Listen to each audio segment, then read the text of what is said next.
اچھی طرح سے استنجا کرنے کے بعد جب جا کر بیٹھتا ہوں تو محسوس ہوتا ہے کہ پیشاب کے قطرے نکل گئے ہیں 1-2. تو حضرت ایسے میں کو قوما تو لگا دیا کریں جہاں لگانا ہوتا ہے. حضرت ایسے میں ناپاکی ہو جاتی ہے یا نہیں، جبکہ یہ میرے ہاتھ میں نہیں ہے، اس سے بھی عذاب قبر ہوتا ہے؟ تو بھائی دیکھو، جب آپ نے جب پیشاب کر لینا، پیشاب سے فارغ ہو جائیں تو تھوڑی دیر اطمینان سے بیٹھے رہیں، ٹھیک ہے نا. جب اطمینان ہو جائے کہ اب مزید خطرہ نکلنا بند ہو گیا تو پانی ڈالیں اور پتلی گلی سے نکل لیں. دوبارہ اسٹڈی کرنے کی، مطالعہ کرنے کی چندہ ضرورت نہیں. بالکل وہم ہو، شک ہو، اس سے وضو نہیں ٹوٹے گا. بلکہ شک دور کرنے کا جو سنت طریقہ ہے وہ یہ کہ اپنے ازار پہ تھوڑا سا پانی کی چھینٹیں مار دیں، شلوار پہ، تاکہ اگر تراوٹ نظر آئے، شیطان وسوسے میں ڈالے کہ یہ تو گیلا گیلا، تو آپ خود بولو بھائی یہ تو میں نے خود ترک کیا ہے. تو یہ وسوسہ دور کرنے کا اچھا طریقہ ہے. تو ایک دفعہ جب اطمینان ہو گیا تو اب جب تک 100% یقین نہیں ہوگا قطرہ نکلنے کا، اس وقت تک وضو نہیں ٹوٹے گا. اتنا یقین ہو جائے کہ آپ قسم اٹھا کے کہہ سکیں کہ میرا قطرہ نکلا ہے یا ہوا خارج ہوئی ہے، قسم اٹھا کے کہہ سکیں آپ. بعض دفعہ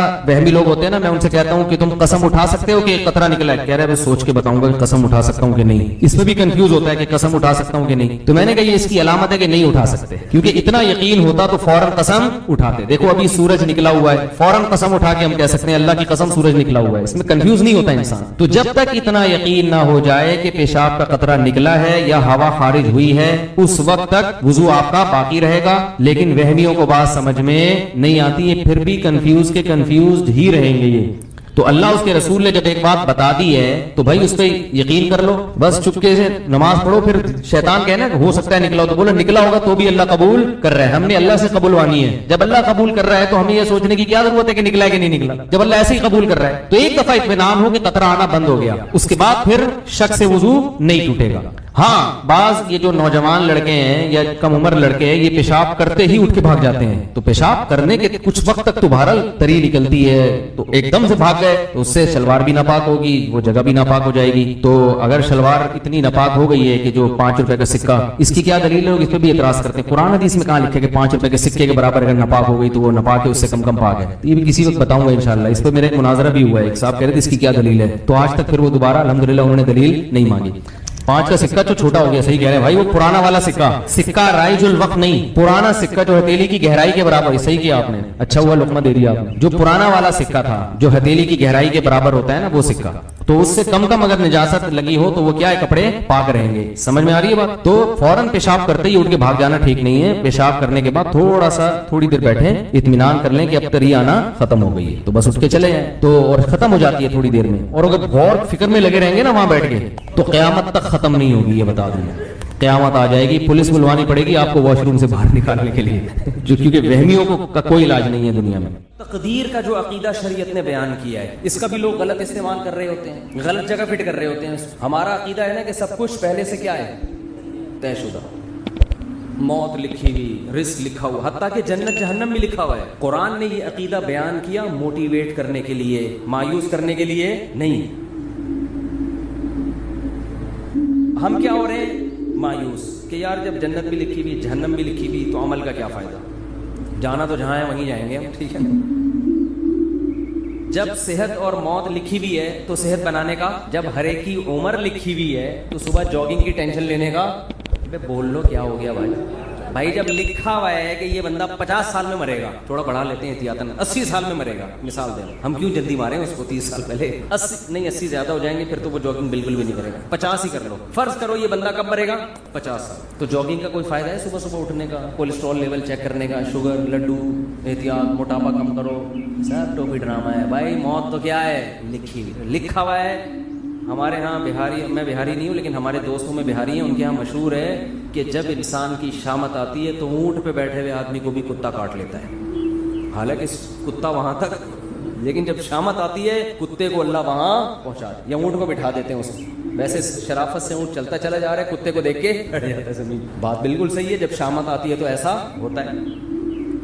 یہ تقدیر کا عقیدہ ہے کہ جو ہے وہ ہوگا. لیکن مسلمان اس تقدیر کا غلط استعمال کر رہے ہیں. غلط استعمال کیا کر رہے ہیں، عمل کا کیا فائدہ جب جنت جہنم لکھی ہوئی ہے. صحت بنانے کا کیا فائدہ جب صحت اور بیماری پہلے سے لکھی ہوئی ہے. کرونا کا ٹیکہ لگانے کا کیا فائدہ، ویکسین کا کیا فائدہ، وہ تو جو مرنا ہے وہ تو مرے گا. اور اللہ بھلا کرے موٹاپا کم کرنے کا کیا فائدہ. بھائی شوگر لکھی ہوئی ہے، تو ایک شوگر کے مریض بیٹھے ہوئے تھے ہوٹل میں، 55 کا واقعہ ہے. وہ چائے میں چینی ڈال ڈال کے نا شہد بنا رہا ہے, پینے لگا تو کسی نے بولا بھائی تجھے شوگر ہے, مرے گا. اس نے کہا ابے ان چیزوں سے کچھ بھی نہیں. اب تک اننا للہ ہو چکا ہوگا, مجھے غالب گمان یہی. ابے انسان ایک پھر کہنے لگے انسان کھاتا ہوا مرتا ہوا بھی اچھا لگتا ہے. میں نے کہا ابھی مر نہیں رہا نا, اس لیے کہہ رہا ہے. جب مرنے لگے گا کہے گا یار نہ کھاتا ہوا مرتا ہوا اچھا لگ رہا ہے نہ بھوکا مرتا ہوا. مرتا ہوا کوئی بھی کسی کو اچھا نہیں لگتا, اپنے آپ کو بھی نہیں لگتا. آدمی کہتا ہے میں کیوں مر رہا ہوں. تو اسباب مسلمان اختیار نہیں کرتا یہ سوچ کے کہ کیا ہے تقدیر میں گارڈ نہیں رکھتے نا علماء. بہت سے علماء کو ہم نے دیکھا ہے, اور آج کل اس کو سادگی سمجھی جاتی ہے, سمجھا جاتا ہے. ہم حضرت جی کے پاس گئے, کوئی گارڈ نہیں تھے, ڈائریکٹ گلے ملے ان سے جا کے. اتنے سادہ اللہ, اتنے نیک. بھائی اللہ بچائے, میں کسی بزرگ کو بے وقوف نہیں کہہ رہا, لیکن عمل سے تو یہی لگ رہا ہے اگر آپ مشہور ہیں اور خطرہ ہے اور آپ کے گارڈ نہیں ہے تو کیا ہے, بولو حماقت ہے نا یہ. کیا کراچی میں تو ایک جو جس کے نہیں بھی خطرہ ہوتا وہ بھی مر جاتا ہے. کسی بھی وقت کراچی میں کوئی کسی کی جیب میں کسی بھی ٹائم پہ بم رکھ سکتا ہے کہ نہیں رکھ سکتا. یہ آپ کو پتا ہے اتنے ہیروئنچی کہاں گئے کراچی میں؟ ہیروئنچی ایک دم غائب. مجھے نہیں پتا کہاں گئے, لیکن اڑتی سنی ہے واللہ ہی جانے. کہتے ہیں کہ جب شروع میں ٹارگٹ کلنگ ہو رہی تھی, بم دھماکے, تو بہت سے ہیروئنچیوں کو واللہ عالم صحیح خبر ہے جھوٹی مجھے یقین پتا نہیں ہے لیکن سنی ہے, لیکن ایک دم سے جو ہیروئنچی شارٹ ہو گئے, توبہ تو نہیں کر سکتے اتنی جلدی کہ سارے دھل دھلا کے نیک ہو گئے ہیں, لیکن شارٹ ہو ایک دم سے ہو گئے. تو بعض خبریں اس طرح کی بھی ہیں کہ بم رکھ کے ان کو جہاں پھٹوانا تھا کہ کسی نے پیسے کھلایا گئے تو یہ پڑیا لے وہاں چلا جا, وہ وہاں گیا ڈھیم بندہ ہی اڑا دی. واللہ ہو سکتا ہے جھوٹی خبر ہو. تو ان حالات میں مسجدوں میں سیکیورٹی کا انتظام بولو نہیں. اس کو اچھا سمجھا جاتا ہے, آپ کے گارڈ نہیں ہے, سادگی ہے, اور ماشاءاللہ بہت نیک ہیں. کوئی بھی کسی بھی وقت گلے حضرت جی سے مل سکے. بہت سے حضرت جی ایسے دنیا میں آئے ہیں جن سے جب کوئی گلے ملائے اس کے بعد دوبارہ وہ کسی سے گلے ملنے کے قابل نہیں. اخبار میں آئے وہ اگلے دن. بہت سے کیسز ہیں, جو ملا وہ بھی گیا. افغانستان میں تو بہت سے امریکیوں سے, بہت سے طالبان گلے مل کے انہوں نے کباڑا کیا ہے.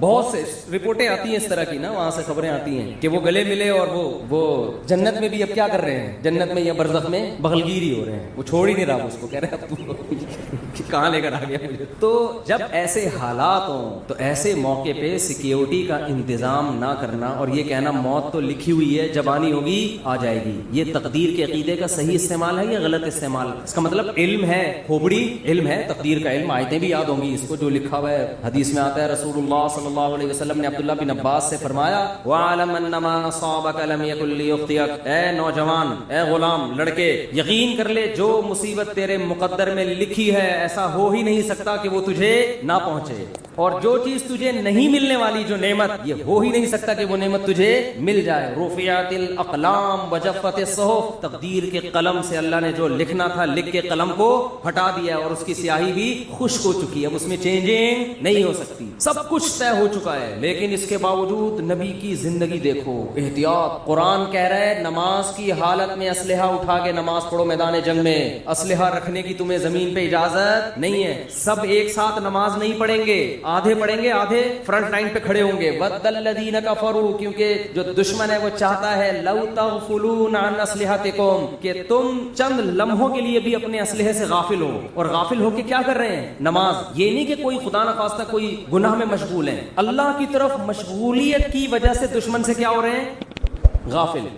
یعنی عبادت میں مشغول ہونے کی وجہ سے کیا ہو رہے ہیں؟ دشمن سے غافل. اس میں تو یہ ہونا چاہیے, ہم سے کوئی پوچھتا تو ہم کہتے بھائی تم اگر اللہ کے لیے اللہ کی طرف مشغول ہو نماز میں تو اللہ تمہاری حفاظت کرے, کیونکہ تم اللہ کے لیے, تم کوئی گناہ تھوڑی کر رہے ہو. اور اللہ نے حکم دیا نماز پڑھنے کا, تو اللہ کے حکم کو فالو کرتے ہوئے تم اگر نماز میں مشغول ہوگے تو مدد تمہاری غیب سے آئے گی. دشمن تمہاری طرف آنکھ اٹھا کے بھی نہیں دیکھے گا. نا نا نا, اللہ نے فرمایا کہ نماز تو قائم کرنی ہے. سارے نہیں نمازی, وہ سب کو دیکھیں گے نماز پڑھ رہے ہیں, ایک ہی حملے میں سب کو قتل کر دیں گے. آدھے لوگ وہاں رہیں, آدھے کیا کریں؟ نماز. اور اگر یہ بھی ممکن نہ ہو, مثال کے طور پر اتنی بڑی تعداد نہیں ہے مجاہدین کی کہ آدھے وہاں رہ کے دفاع کر سکیں, تو اللہ نے فرمایا جماعت چھوڑ دو. فرجالن او رکبانا, انفرادی بھی نہیں پڑھ سکتے تو پیدل موقع ملتا ہے چلتے ہوئے پڑھ لو, اور گھوڑے پر موقع ملتا ہے تو گھوڑے پہ نیت مانو. گھوڑے سے اترنے کی بھی اجازت بولو نہیں آ رہی بات میرا. تو یہ صحابہ بڑے آرام سے کہہ سکتے بھائی جو لکھی ہوئی ہے وہ تو آ جائے, ہم تو نماز میں مشغول ہیں. ہمارے حضرت کے یہاں پہرا ہوتا تھا نماز کے دوران, جب حضرت نماز پڑھاتے تھے ممبر پہ گارڈ آ کے کھڑا ہوتا تھا, ایسے ریپیٹر لے کے یوں دیکھ رہا ہوتا. بہت سے لوگوں نے حضرت کو لکھا یہ کون سا اسلام ہے؟ نماز میں ہم اللہ کی طرف مشغول ہیں اور محراب پہ ممبر پہ کون کھڑا ہوا ہے؟ گھاٹ کھڑا ہوا ہے. نماز کے دوران یہ کیا ہے؟ حضرت فرمایا کہ نماز کے دوران نہیں بم پھٹ سکتا ہے. نماز کے دوران کوئی نماز توڑ کے نمازیوں پہ فائرنگ نہیں کر سکتا. یہ کون سی کتاب؟ یہ تو کسی کتاب میں نہیں لکھا کہ جی اللہ نے کہا ہے کہ جب تم نماز پڑھو گے تو نہ بم پھٹے گا نہ کوئی دہشت گرد اندر داخل ہو سکتا ہے اور تم سب سجدے میں ہوگے تو فرشتے تمہاری حفاظت میں نہ قرآن میں بھی نہیں لکھا نہ حدیث کسی کتاب میں نہیں لکھا. یہ بہت سے مسجدوں میں بم دھماکے نماز کے دوران ہوئے ہیں. اچھا کچھ ویڈیوز میں نے دیکھی یوٹیوب پہ, اس میں بتایا کہ امام کا تقویٰ دیکھیں, زلزلہ آیا امام صاحب کھڑے ہوئے ہیں, کام بھی رہے ہیں کھڑے ہوئے, زلزلہ آ رہا ہے امام صاحب کیا کر رہے ہیں, ایک ایک کر کے مقتدی کھسک رہا ہے لیکن امام صاحب زندہ باد. یہ حماقت ہے پرلے درجے کی. نبی نے فرمایا نماز میں اگر سانپ دیکھو تو یہ نہیں فرمایا کہ خشوع و خضوع میں مشغول رہو, سانپ تمہارا کچھ بھی نہیں بگاڑے. صحیح بخاری مسلم کی غالباً حدیث ہے, آپ نے فرمایا اس کو مارو, قتل کرو سانپ کو. نماز توڑ دیں آپ جا کے اس کو قتل کریں, بھائی کسی کو مار دے گا, نماز پڑھ لینا آرام سے, ورنہ نماز جنازہ ہوگی تھوڑی دیر میں, پھر 15-20 آدمیوں کی. ان لاجیکل باتیں آج بہت سے مذہبی لوگوں کا حصہ بن چکی ہیں, ان کی سوچ کا. ان لاجیکل بات جب کریں گے, بات ایسی کریں گے, آدمی کہے گا تو چپ رہتا تو زیادہ. ان لاجیکل بات, اور اس کو سمجھتے ہیں بزرگی اور کمال. اسی وجہ سے مار بھی کھا رہے ہیں لوگ. بہت سے دینداروں سے نفرت کرنے لگے ہیں کہ یار ان کی باتیں کھوپڑی میں آنے والی نہیں ہے, یہ پتہ نہیں کون سے زمانے کی باتیں کر رہے ہیں, یہ بس نہیں چلا جا سکتا دین پہ بھائی. یہ تو میں یہ عرض کر رہا تھا, ادھر قرآن نے حکم دیا کہ نماز کے دوران بھی, کیونکہ ایسا نہ بلا وجہ کلاشن کوفے لے کے مسجدوں میں آ جائیں جہاں خطرہ ہو. میدان جنگ میں تو خطرہ ہوتا ہے نا, تو قرآن کیا کہہ رہا ہے, نماز میں بھی آپ نے اسلحہ اٹھا کے نماز پڑھنی. اور آدھے لوگ ادھر ہوں گے, یہ بھی نہ ہو فرجالن او رکبانا, تو پیدل یا سوار ہو کے نماز پڑھو. جماعت سے نماز ایسے موقع پہ کیا ہے, معاف. کیونکہ اصل مسئلہ کیا ہے, وہاں کا مسئلہ ہے, پہلے اس کو نمٹاؤ. اور سناؤں آپ کو آگے میں, پوری امت کا اس پر اجماع ہے کہ اگر دشمن آپ کے قیدیوں کو ڈھال بنا کے لے آئے, سامنے لڑائی ہو رہی ہے, بہت سے آپ کے مسلمان قیدی دشمن کی قید میں تھے, سمجھ رہے ہیں, بہت سے آپ کے مسلمان قیدی کہاں تھے, دشمن کی قید. میدان جنگ میں وہ سامنے لے آئے ان کو فرنٹ پہ, معصوم بچے ہیں یا عورتیں ہیں یا معصوم مسلمان ہیں. اب آپ اگر فائر کریں گے تو کس کو لگے گا, مسلمان. آپ اگر تیر چلائیں گے تو ہو سکتا ہے کوئی معصوم بچے کو. میدان جنگ میں انہوں نے ڈھال بنا دیا, آپ کے لیے جائز ہے فائر کرنا ایسے. وجہ اس کی یہ کہ اگر اس بیس پہ آپ رک گئے تو وہ غالب آ جائے گا, وہ تو آپ کو قیدی بنا کے لے جائے گا, وہ تو آپ کو اس سے زیادہ قتل کرے گا. اب مجبور ہیں, آپ نے نیت کرنی ہے دشمن کو مارنے کی. لیکن چونکہ لاجک کیا کہتی ہے, لاجک یہی کہتی ہے بھائی آپ کے علاوہ اب آپ کے پاس اس کے علاوہ کوئی آپشن نہیں ہے, کیونکہ وہ ہمیشہ پھر یہ کریں گے. اس لیے ایسے موقع پہ جنگ میں اگر آپ کے اپنے جو ڈھال بنائی ہوئی انہوں نے ان بندوں پہ گولیاں لگ رہی ہیں, تو تمام فقہا کا اس پر اجماع ہے کہ میدان جنگ میں آپ کو اجازت ہے اپنے آدمی قتل کرنے کی. نیت اپنے آدمیوں کی نہ ہو, نیت کس کی ہو, ان کی ہو. یہ مجبوری ہے, اس کے بغیر ہو نہیں سکتا. آج کوئی مذہبی آدمی اس طرح کی بات کرے, لوگ کہیں گے کیا کہہ رہا ہے, اپنے لوگوں کو قتل کرنے کی باتیں کر رہے ہیں. عام حالات میں نہیں ہے, جب ڈھال بنا کے لائیں تو ہم نیت اس کی کریں گے دشمن کی. بھائی اب مجبوری ہے, اگر مارا جا رہا ہے تو کیا کریں, ورنہ تو وہ ایسے موقع پہ کسی نے یہ نہیں لکھا کہ ہم مسلح بچھا کے بس اب تو ہمارے پاس دعا کے علاوہ کوئی آپشن نہیں. ہم کہیں گے اللہ یہ معصوم مسلمان ہمارے سامنے لے آئے, اے اللہ بس معاف کر دے, اللہ کیا کر, ہم تو مجبور ہیں. اب تو اللہ کہے گا بھائی زمین میں جب تک ہو تو جو اسباب اختیار کرے گا مدد اس کے ساتھ ہو. سمجھ رہے ہو, مدد کس کے ساتھ ہوگی, جو گراؤنڈ ریئلٹی کو دیکھے گا. جنگ میں ایسا ہوتا ہے, چالیں چلی جاتی ہیں جنگ میں, مختلف حربے استعمال کیے جاتے ہیں. تو میں یہ عرض کر رہا تھا, یہ جو تقدیر کا عقیدہ ہے اس کا صحیح مطلب کیا ہے, اس کو سمجھیں. صحیح مطلب یہ ہے, کام کرنے سے پہلے آپ نے کامیابی کے تمام ذرائع, تمام وسائل, تمام اسباب بھرپور طریقے سے استعمال کرنے ہیں. سمجھ میں نہیں آ رہی بات. مثال کے طور پر آپ چاہتے ہو میں 90 سال تک زندہ رہوں, ہر آدمی چاہتا ہے. نہیں چاہتے تو بتا دیں, ہاتھ کھڑا کریں. جو حضرات سبھی چاہتے ہیں, ہر آدمی چاہتا ہے میں 90 سال تک. بہت سے لوگ اس لیے